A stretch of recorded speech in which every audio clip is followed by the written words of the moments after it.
എന്നാൽ പിന്നെ അങ്ങോട്ടൊന്ന് വരൂ. അതുമില്ല. അവൾ വരുന്നില്ലെങ്കിൽ വരണ്ട, നിനക്കെങ്കിലും അങ്ങോട്ടൊന്ന് വന്നൂടേടാ. ആ, വരണമെന്നൊക്കെ ഉണ്ട് ചേച്ചി. ജോലി കഴിഞ്ഞ് വരുമ്പോഴേക്കും ആകെ തളരും. പിന്നെ അവിടെ കിടന്നങ്ങ് ഉറങ്ങും. ഇങ്ങനെ കിടന്നാൽ മതിയോ? ഒരു കല്യാണമൊക്കെ കഴിക്കണ്ടേ? ചേച്ചി ചിരിച്ചുകൊണ്ട് ചോദിച്ചു. ഓ, അതൊന്നും ഇപ്പം തന്നെ വേണ്ട. കുറച്ച് അടിച്ചു പൊളിച്ച് നടക്കട്ടെ, ഞാൻ ചേച്ചിയോട് പറഞ്ഞു. ഓ, ഇതൊക്കെ എന്ത് അടിച്ചുപൊളിയാടാ. കുറച്ചു കാലം കൂടി കഴിഞ്ഞാൽ ഈ അടിച്ചുപൊളിയൊക്കെ അങ്ങ് അവസാനിക്കും. പിന്നെ ഒരു പെണ്ണ് തന്നെ വേണം കൂട്ടിന്. ചേച്ചി എന്തോ അർത്ഥം വെച്ച പോലെ എന്നോട് പറഞ്ഞു. ഓ, എനിക്കിങ്ങനെയൊക്കെയാ ചേച്ചി ഇഷ്ടം. അതാകുമ്പോൾ ബാധ്യതകളൊന്നും ഇല്ലല്ലോ. അത് കൊള്ളാം. അപ്പോൾ നീ ബാധ്യത നോക്കി നടക്കാണോ? ഒരു കുടുംബജീവിതമൊന്നും വേണ്ടേ? മീരെ പറഞ്ഞു വിട്ടാൽ പിന്നെ അമ്മയ്ക്ക് ആരാ ഉള്ളത് ഒരു കൂട്ടിന്? ചേച്ചി എന്നോട് ചോദിച്ചു. അമ്മയ്ക്ക് കൂട്ടിന് നിങ്ങളൊക്കെ ഇല്ലേ? അപ്പോൾ നിനക്ക് കൂട്ടിനോ? ചേച്ചി എന്നോട് ചോദിച്ചു. എനിക്കും നിങ്ങളൊക്കെ മതി, ഞാൻ പറഞ്ഞു. ആഹാ, അത് കൊള്ളാലോ. എല്ലാത്തിനും ഞങ്ങൾ മതിയെന്നോ? ഭാവിയിൽ നിനക്ക് ഒരു കുട്ടി വേണമെങ്കിൽ അതും ഞങ്ങൾ പ്രസവിച്ചു തരാം, ചേച്ചി എന്നെ കളിയാക്കിക്കൊണ്ട് പറഞ്ഞു. ചേച്ചി അത് തമാശക്ക് പറഞ്ഞതാണെങ്കിലും എനിക്കത് കേട്ടപ്പോൾ എന്തൊക്കെയോ പോലെ തോന്നി. പക്ഷെ ഞാനത് മുഖത്ത് കാണിച്ചില്ല. അമ്മയുടെ അനിയത്തിയല്ലേ, എന്നിൽ നിന്നും ഒരു മോശാവസ്ഥ ഉണ്ടാകരുതെന്ന് ഞാൻ കരുതി. എടാ, നിനക്കൊരു പൊറോട്ട കൂടി പറയട്ടെ? ഞാൻ വിഷയം മാറ്റി ചെക്കനോട് ചോദിച്ചു. ചെക്കൻ വേഗം തലയാട്ടി പറഞ്ഞു വേണമെന്ന്. ഇത് കണ്ട ചേച്ചി, മതിയുടെ കഴിച്ചത് വയറ് വേദന എടുക്കും, പൊറോട്ട അധികം കഴിക്കാൻ പാടില്ല എന്ന് പറഞ്ഞു. സാരമില്ല ചേച്ചി, അവൻ കഴിക്കട്ടെ, അതിനൊന്നും ഒരു കുഴപ്പമില്ല. ഞാനൊക്കെ എന്ന് കഴിക്കാൻ തുടങ്ങിയതാ എന്ന് പറഞ്ഞു. നിന്നെപ്പോലെയാണോ അവൻ? അവൻ ചെറിയ കുട്ടിയല്ലേടാ, ചേച്ചി പറഞ്ഞു. അപ്പോഴേക്കും ആ കടയുടെ ഓണർ ഞങ്ങളുടെ അടുത്തേക്ക് വന്നു. ഇനി എന്താ വേണ്ടത്? 2 പൊറോട്ട കൂടി പറയട്ടെ?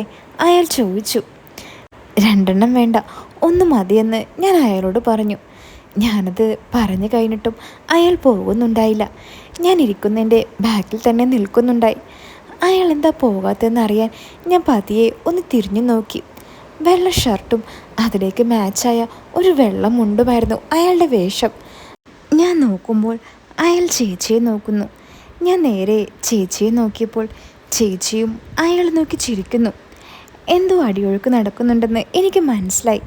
ഞാൻ ഒന്നും അറിയാത്ത പോലെ ഫോണിൽ നോക്കിയിരുന്നു. അയാൾ പൊറോട്ടയ്ക്ക് ഓർഡർ കൊടുത്ത് ക്യാഷ് കൗണ്ടറിലേക്ക് പോയിരുന്നു. പിന്നീട് സംസാരത്തിലൊക്കെ ചേച്ചി കൂടുതൽ നാണവതിയായി സംസാരിക്കാൻ തുടങ്ങി. അത്രയും നേരമില്ലാത്ത ഒരു കള്ളച്ചിരിയും ഒരു കള്ളനോട്ടവും എനിക്ക് ആ മുഖത്ത് കാണാൻ പറ്റി. ഞാൻ പതിയെ ഒന്നുകൂടി തിരിഞ്ഞു നോക്കി അയാളെ. അയാൾ കസ്റ്റമേഴ്സിനെ ശ്രദ്ധിക്കുന്നതിനിടയിലും ചേച്ചി നോക്കിക്കൊണ്ടിരിക്കുന്നുണ്ടായി. ആ, എന്തെങ്കിലും ആകട്ടെ എന്ന് വെച്ച് ഞാൻ ആ നോട്ടം നിർത്തി. ചേച്ചി, നമുക്ക് വീട്ടിലേക്ക് പോയാലോ? ഞാൻ ചേച്ചിയോട് ചോദിച്ചു. ഇല്ലടാ, ഞാൻ പിന്നീട് ഒരിക്കൽ വരാം. രാജേട്ടൻ വീട്ടിലൊറ്റയ്ക്ക, ചേച്ചി പറഞ്ഞു. അതിനെന്താ, രാജേട്ടൻ അവിടെ നിന്നോട്ടെ, ചേച്ചിക്കൊന്ന് വന്നിട്ട് പോക്കൂടെ? ഇല്ലടാ, ലക്ഷ്മി ക്ലാസ് കഴിഞ്ഞ് വരുമ്പോൾ എന്നെ കണ്ടില്ലെങ്കിൽ അവളാകെ ബഹളമുണ്ടാക്കും. ഞാൻ പിന്നീട് ഒരിക്കൽ വരാം. ആ, അത് പറഞ്ഞപ്പോഴാ ഞാൻ ലക്ഷ്മിയുടെ കാര്യം ചോദിക്കാൻ പറഞ്ഞു. അതെന്താ അവളെ മാത്രം ക്ലാസ്സിൽ പറഞ്ഞു വിട്ട് ഇവനെ വിടാഞ്ഞത്? ഞാൻ ചോദിച്ചു. ആ, അത് പിന്നെ ഇവൻ പോകണ്ടേ, ബാഗ് കീറിയെന്നും പറഞ്ഞ് കരഞ്ഞ് ഇരിപ്പായിരുന്നു രാവിലെ മുതൽ, ചേച്ചി പറഞ്ഞു. ഓ, അവള് 7ാം ക്ലാസ്സിലല്ലേ, ഇപ്പോൾ വീട്ടിൽ എത്തിയിട്ടുണ്ടാവുമല്ലോ. എന്താ വിളിയൊന്നും കാണാത്തത്?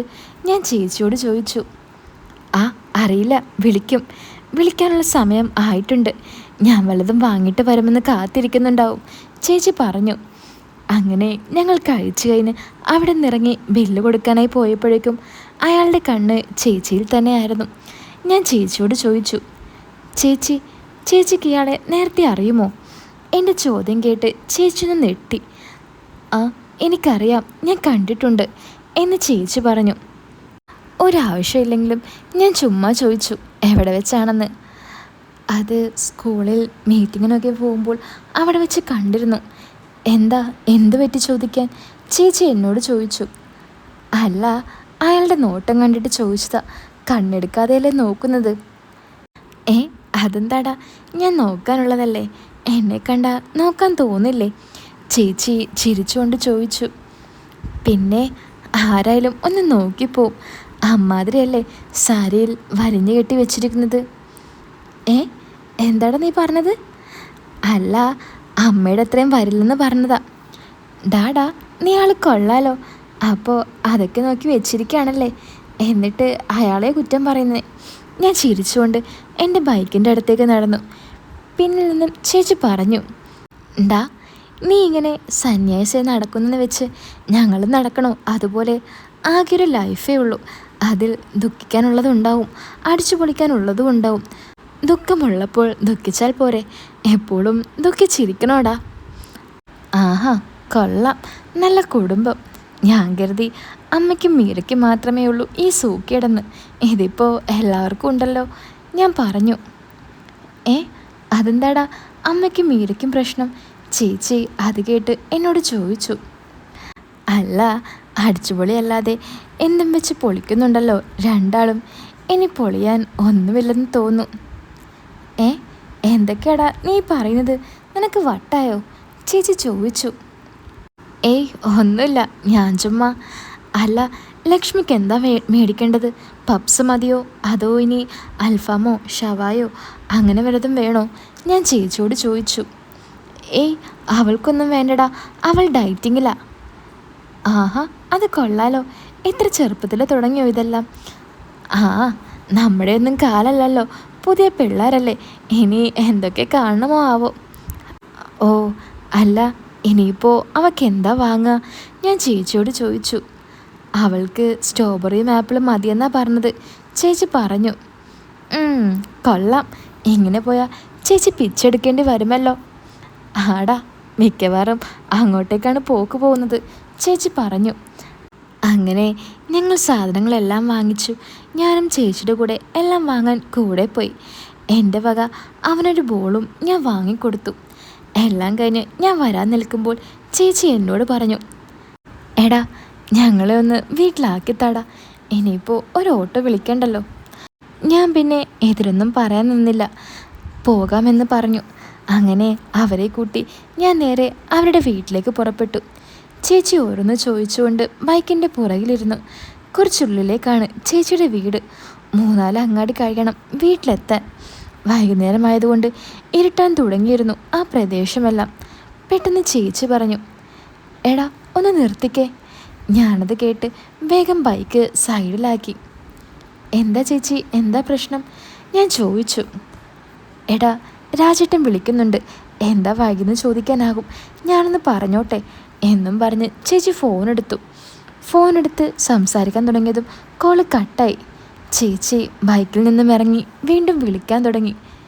ചേച്ചി, എന്തായാലും നമ്മൾ അങ്ങോട്ടല്ലേ പോകുന്നത്, അവിടെ ചെന്നിട്ട് പറഞ്ഞാൽ പോരെ? ഞാൻ ചേച്ചിയോട് പറഞ്ഞു. അല്ലടാ, ഞാനൊന്ന് വിളിച്ചു നോക്കട്ടെ എന്നും പറഞ്ഞ് ചേച്ചി അവിടെ നിന്നും വിളിക്കാൻ തുടങ്ങി. ഇത് കിട്ടുന്നില്ലല്ലോ എന്നും പറഞ്ഞ് ചേച്ചി വാട്സപ്പ് കോൾ വിളിക്കാൻ നോക്കി. അമ്മേ, എനിക്ക് നമ്പർ 1 എന്ന് അവൻ ചേച്ചിയോട് പറഞ്ഞു.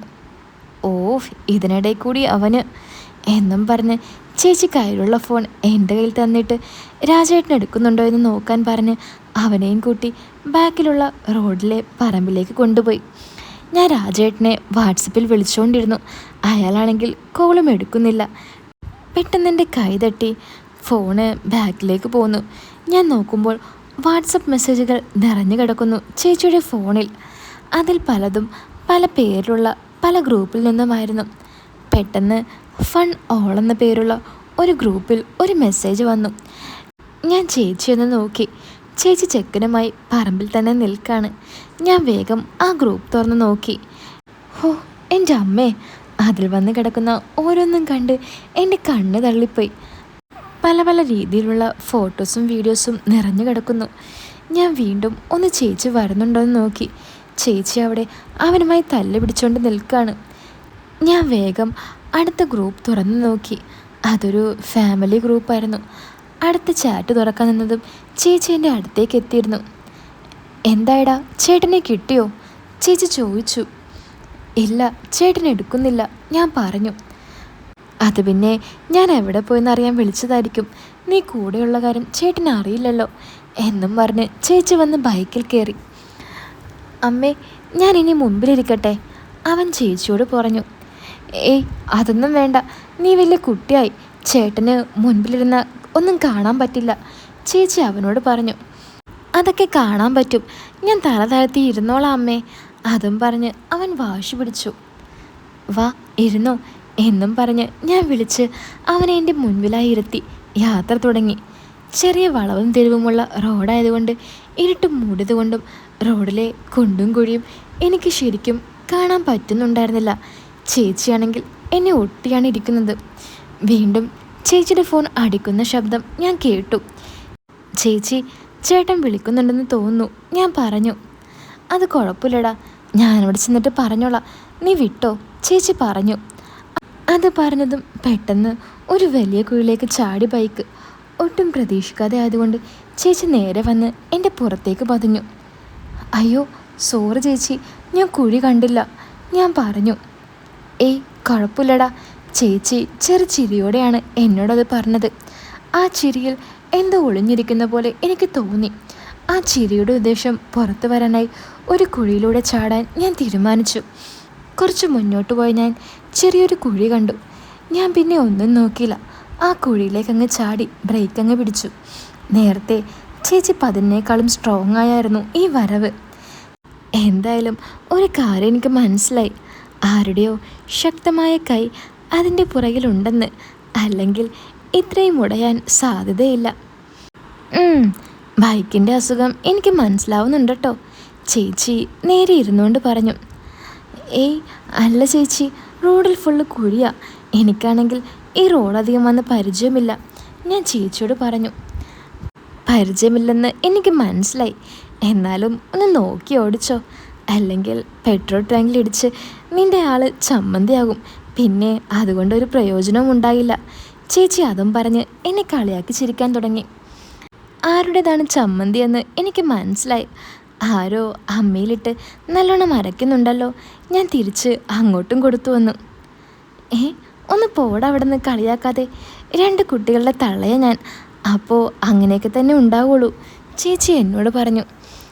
എന്തായാലും രാജേട്ടൻ ഭാഗ്യവാനാ, ഞാൻ ചേച്ചിയോട് പറഞ്ഞു. അതെന്താടാ അങ്ങനൊരു സംസാരം? ഏയ് ഒന്നുമില്ല. അല്ല എന്തോ ഉണ്ട്, പറയടാ, ഞാൻ അറിയട്ടെ, എന്താണ് ആ ഭാഗ്യമെന്ന്. അതിപ്പോൾ ചേച്ചിയെപ്പോലെ എല്ലാം തികഞ്ഞൊരു സുന്ദരിയെ കിട്ടിയല്ലോ, അതൊരു ഭാഗ്യം തന്നെയല്ലേ. അതെന്താടാ, ഞാൻ മാത്രമാണോ ഈ ലോകത്ത് സുന്ദരി? നീ എന്നെ കളിയാക്കുകയാണോടാ? ഏയ് അല്ല ചേച്ചി, ചേച്ചിയെ കണ്ട ആരാ ആഗ്രഹിക്കാത്തെ? നേരത്തെ തന്നെ ആ ഹോട്ടൽ ഓണർ കണ്ടില്ലേ നോക്കുന്നത്? അതുപോലെ എത്ര പേരാണ് ചേച്ചി അറിയാതെ ചേച്ചിയെ നോക്കി വെള്ളമിറക്കുന്നതെന്ന് ചേച്ചിക്ക് അറിയുമോ? ആ അതൊക്കെ എനിക്കറിയാടാ, അതുകൊണ്ടല്ലേ ഞാൻ കുറച്ച് ഒരുങ്ങിയൊക്കെ നടക്കുന്നത്. അല്ല, ഇങ്ങനെ ഒരുങ്ങി നടക്കുന്നത് കൊണ്ട് രാജേട്ടന് കുഴപ്പമൊന്നുമില്ലേ? ഞാൻ ചോദിച്ചു. ഏയ് അങ്ങേർക്കൊരു കുഴപ്പമില്ല, അങ്ങേരാ ഈ സാരിയൊക്കെ എനിക്ക് മേടിച്ചു തരുന്നത്. പിന്നെ എൻ്റെ പല പോസ്റ്റിലുള്ള ഒരുപാട് ഫോട്ടോസ് എടുക്കും, എന്നിട്ട് അങ്ങനെ വാട്സപ്പ് സ്റ്റാറ്റസ് ഇടും. അതെന്തിനാ ചേച്ചിയുടെ ഫോട്ടോ വാട്സപ്പ് സ്റ്റാറ്റസ് വെക്കുന്നത്? ഞാൻ ചോദിച്ചു. അത് ചേട്ടൻ്റെ ഒരു ഹോബിയാ, എൻ്റെയും കുട്ടികളുടെയും എല്ലാ ഫോട്ടോസും സ്റ്റാറ്റസ് വെക്കുന്നത്, ചേച്ചി പറഞ്ഞു. ആണോ? പക്ഷേ ചേച്ചിയുടെ ഫോട്ടോസ് സ്റ്റാറ്റസ് വെക്കുന്നതൊന്നും ഞാനിതുവരെ കണ്ടിട്ടില്ലല്ലോ. എപ്പോൾ നോക്കിയാലും കുട്ടികളുടെ ഫോട്ടോസ് മാത്രം കാണാറുണ്ട്. ഇത്രയും കാലമായിട്ടും ചേച്ചിയുടെ ഒരു ഫോട്ടോ പോലും ചേട്ടൻ സ്റ്റാറ്റസ് ഇട്ട് ഞാൻ കണ്ടിട്ടില്ല, ഞാൻ ചേച്ചിയോട് പറഞ്ഞു. ഒന്ന് പോടാ, ഞാൻ കാണിച്ചു തരാം നിനക്ക്. ഇന്നും കൂടി മൂപ്പർ വെച്ചിട്ടുണ്ട് എൻ്റെ 3-4 ഫോട്ടോ സ്റ്റാറ്റസായിട്ട്. ഇന്നോ? ഇന്ന് ലക്ഷ്മിയുടെ ഒരു ഫോട്ടോ ആണല്ലോ രാജേട്ടൻ വെച്ചിരിക്കുന്നത്, അതിൽ ചേച്ചി എവിടെ? എടാ നീ വണ്ടി നിർത്ത്, ഞാൻ കാണിച്ചു തരാം, ചേച്ചി പറഞ്ഞു. എന്നാൽ പിന്നെ അതറിഞ്ഞിട്ട് തന്നെ ബാക്കി കാര്യം. ഞാൻ ബൈക്ക് നേരെ ഒരു കടയുടെ സൈഡിൽ നിർത്തി. അപ്പോൾ ഈ കഥയുടെ ബാക്കി ഭാഗം ഞാൻ ഉടൻ തന്നെ ഇടാട്ടോ, എല്ലാവരും കാത്തിരിക്കുക. കൂടാതെ വീഡിയോ ഒന്ന് ലൈക്ക് ചെയ്യാനും ചാനലിൽ ഒന്ന് സബ്സ്ക്രൈബ് ചെയ്യാനും മറക്കല്ലേ. അതുപോലെ ഇതുപോലുള്ള കഥകൾ ഫുൾ ഓപ്പണായിട്ട് കേൾക്കാൻ നിങ്ങൾക്ക് ആഗ്രഹമുണ്ടെങ്കിൽ അടിയിൽ കമൻറ്റ് ബോക്സിൽ ഞാനൊരു ലിങ്ക് കൊടുത്തിട്ടുണ്ട്, അതിൽ കയറി എനിക്ക് മെസ്സേജ് അയച്ചാൽ മതി കേട്ടോ. അപ്പോൾ പുതിയൊരു കഥയായിട്ട് നമുക്ക് വീണ്ടും കാണാം. എല്ലാവരും കാത്തിരിക്കുക.